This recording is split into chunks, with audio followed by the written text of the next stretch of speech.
आगे चलो, अगर मान लो वीडियो देखने बाकी है तो देख लेना आगे के, तो सीक्वेंस में रहोगे। Chapter 4 chemical kinetics. लास्ट जो क्लास में हमने पढ़े वहाँ पर 3 चीज़ें बहुत इंपॉर्टेंट थी 3 चीज़ें। चलो यहाँ पर एज एग्जांपल मान लो एक रिएक्शन लिख रहा हूँ मैं, A + B give C + D। Reaction में क्या बता रहा है ये, A and B रिएक्टेंट्स है और प्रोडक्ट C and D बन रही है। इसकी स्टोइकियोमेट्री लिख लेता हूँ मैं, A B C and D। अब इसके लिए 3 चीज़ें कंपलसरी क्लियर होनी चाहिए जो लास्ट क्लास में हमने पढ़ा ना, उससे रिलेटेड। सबसे पहले इसका रेट लो लिखना आना चाहिए। चलो रेट लो कैसे लिखते थे इसका, तो कॉन्सेंट्रेशन के टर्म्स में लिखते थे रेट लो। तो रेट इज इक्वल टू बोलो क्या होगा, K concentration of A power बोलो उसका X concentration of B power Y। अब X एंड Y की जो वैल्यू है वो एक्सपेरिमेंटली डिसाइड करेंगे, स्टोइकियोमेट्री के बराबर नहीं होगा, याद रखना। स्टोइकियोमेट्री कोएफिशिएंट के बराबर नहीं होती, हाँ कुछ केसेस में होते हैं, लेकिन X एंड Y की वैल्यू डिसाइड कैसे होगी, एक्सपेरिमेंटली डिसाइड करेंगे ये वैल्यू। चलो उसके बाद हमने सेकंड नंबर जो पढ़ा था लास्ट में रेट लो के बाद, ऑर्डर ऑफ रिएक्शन। तो ऑर्डर ऑफ रिएक्शन क्या होगा बोलो, ये रिएक्शन के लिए ऑर्डर ऑफ रिएक्शन क्या होगा, तो n इज इक्वल टू क्या लिखते थे हम, x + y। तो ये था ऑर्डर ऑफ रिएक्शन, मतलब यहाँ पर जो पावर है उसके सम को ही हम क्या बोल रहे थे, ऑर्डर ऑफ रिएक्शन बोल रहे थे हम।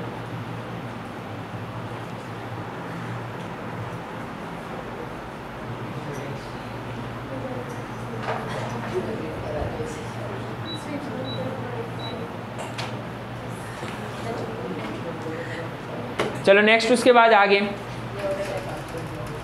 एक और चीज़ पढ़ी थी हमने लास्ट में, क्या हुआ है इसी को,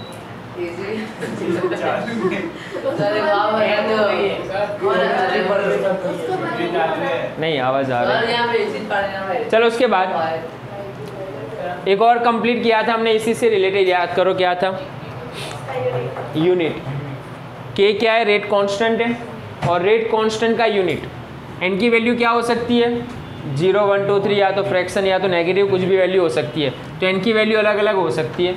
तो 0 ऑर्डर रिएक्शन हो सकता है, फर्स्ट ऑर्डर हो सकता है, सेकंड ऑर्डर हो सकता है, फ्रैक्शनल हो सकता है, कोई भी ऑर्डर ऑफ रिएक्शन हो सकता है।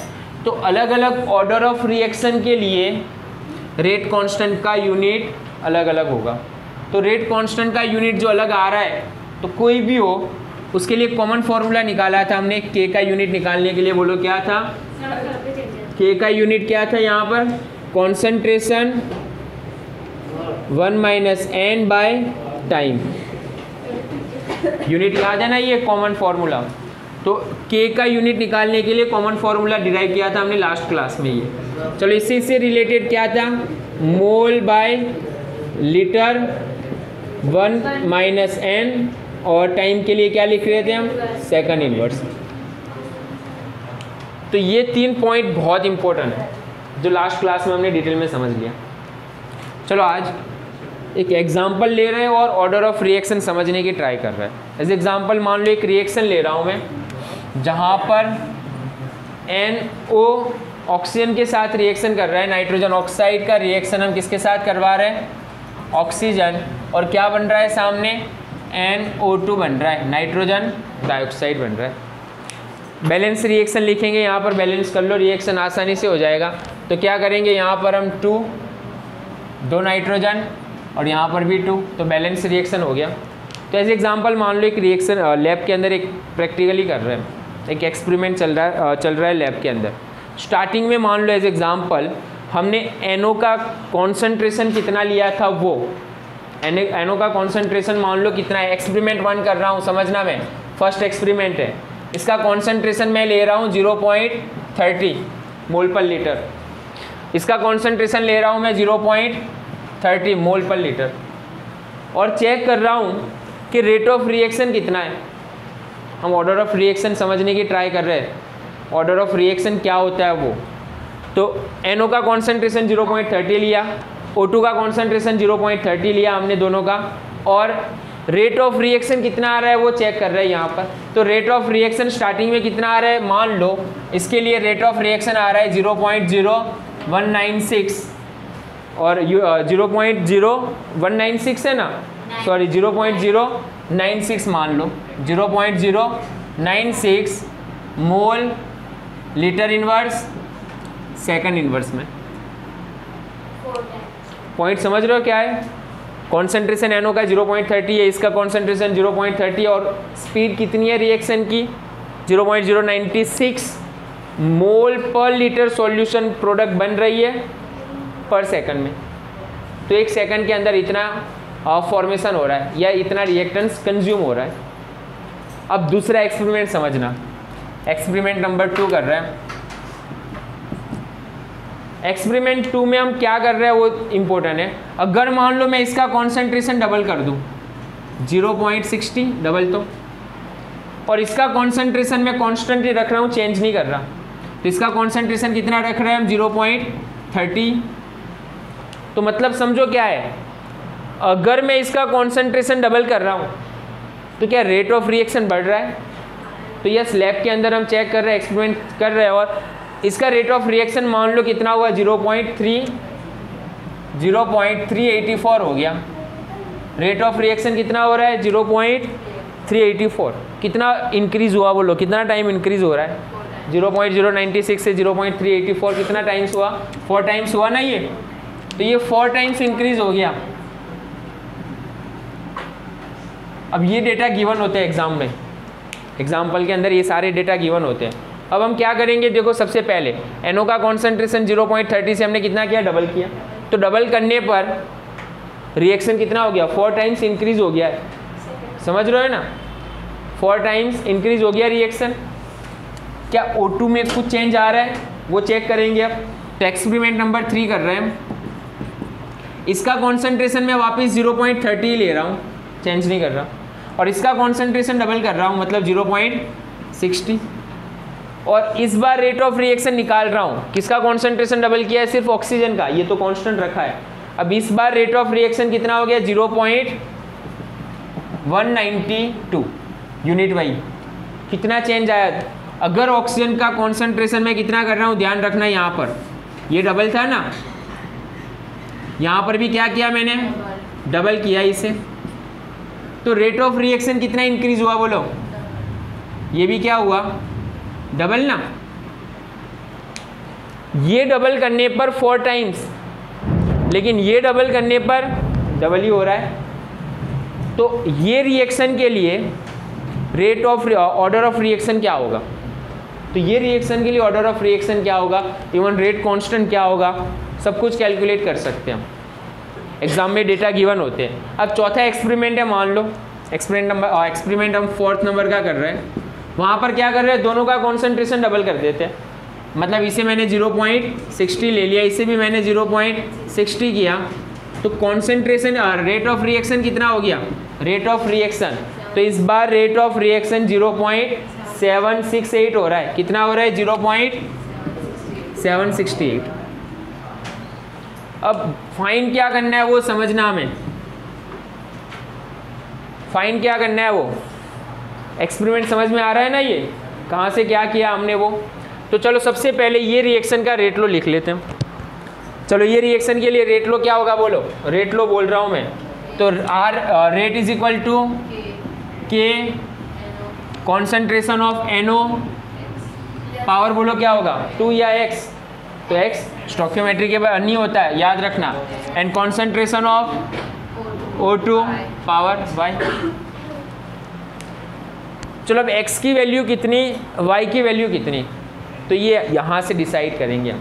तो देखो यहाँ पर NO का कॉन्सेंट्रेशन जब डबल कर रहा हूँ मैं, तो ये कितना हो रहा है 4 टाइम्स, मतलब स्क्वायर के बराबर हो रहा है, स्क्वायर हो रहा है ना, डबल करने पर 4 टाइम्स हो रहा है।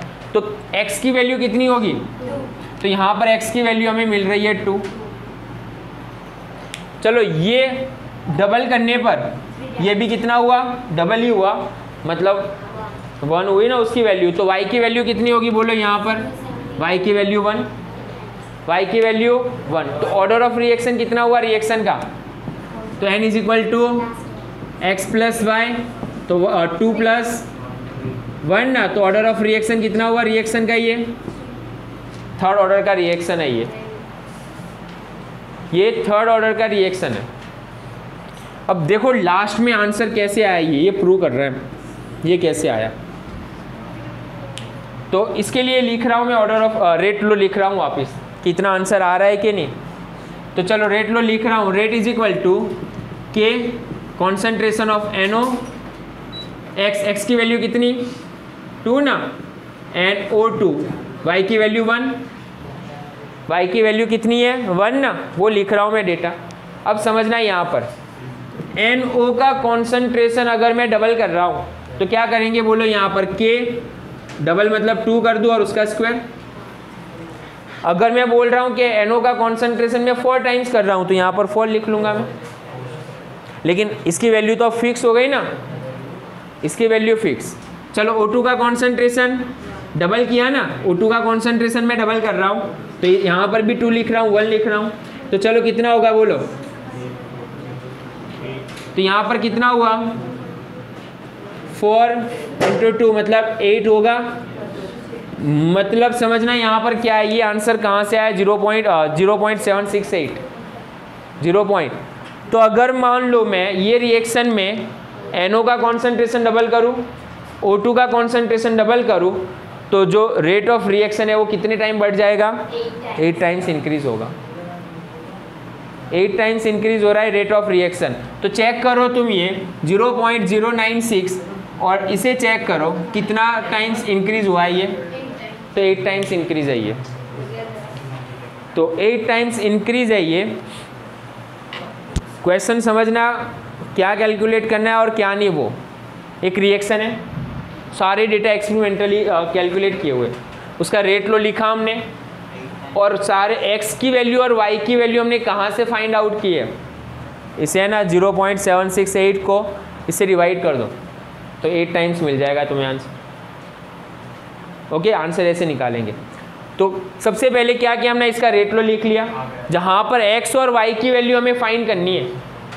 तो x और y की वैल्यू कैसे फाइंड करेंगे वो, तो x और y की वैल्यू ऑर्डर ऑफ रिएक्शन कैसे फाइंड करेंगे वो, तो उसके लिए तुम्हें डेटा समझने हैं। तो डेटा कैसे समझेंगे, यस डेटा एग्जाम में गिवन होंगे। अगर ये डबल किया हमने, बस यार अगर कॉन्सेंट्रेशन फर्स्ट रिएक्टेंट का डबल करो, एक बार एक का डबल किया, दूसरे का कांस्टेंट रखो उस वक्त और चेक करो रेट ऑफ रिएक्शन कितना इंक्रीज हुआ। दूसरी बार फर्स्ट रिएक्टेंट का कॉन्सेंट्रेशन कांस्टेंट करो, जितना है उतना ही, दूसरे को डबल करो तो रेट ऑफ रिएक्शन कितना हुआ वो चेक करो कितने टाइम्स बढ़ रहा है। तो वहाँ से ही तुम्हें क्या निकालना है, एक्स एंड वाई की वैल्यू निकालनी है, ऑर्डर ऑफ रिएक्शन। तो समझो यहाँ पर क्या हुआ, स्टार्टिंग में जो रिएक्शन हम कर रहे थे, ये रिएक्शन कि इतना अगर कॉन्सेंट्रेशन ले हम तो रिएक्शन की स्पीड इतनी थी, लेकिन अगर मैं इसका कॉन्सेंट्रेशन डबल कर दूँ तो रिएक्शन कितना स्पीड हो जाएगा, रेट ऑफ रिएक्शन कितना हो जाएगा, 8 टाइम्स फास्टर हो जाएगा रिएक्शन, 8 टाइम फास्टर रिएक्शन हो जाएगा। सिर्फ डबल करूँ तो मैं समझो। तो यहाँ से हमें यस ये समझ में आ रहा है कि अगर रिएक्टेंट का कॉन्सेंट्रेशन हम इतना इंक्रीज कर रहे हैं तो अपनी रेट ऑफ रिएक्शन भी बढ़ जाएगी, मतलब प्रोडक्ट जो मिल रही है वो स्पीड से मिलेगी। क्या जितनी भी इंडस्ट्री है सब में ये चीज़ें यूज़ होती है, क्योंकि वेट थोड़ी करेंगे, प्रोडक्ट इतनी सारी प्रोडक्ट बन रही है, इतना टाइम लग रहा है, तो क्या करेंगे अगर इतना कॉन्सेंट्रेशन इंक्रीज कर रहे हैं तो प्रोडक्ट इतनी फास्ट बन जाएगी। तो इंडस्ट्री के अंदर केमिकल काइनेटिक्स बहुत इंपॉर्टेंट होता है। तो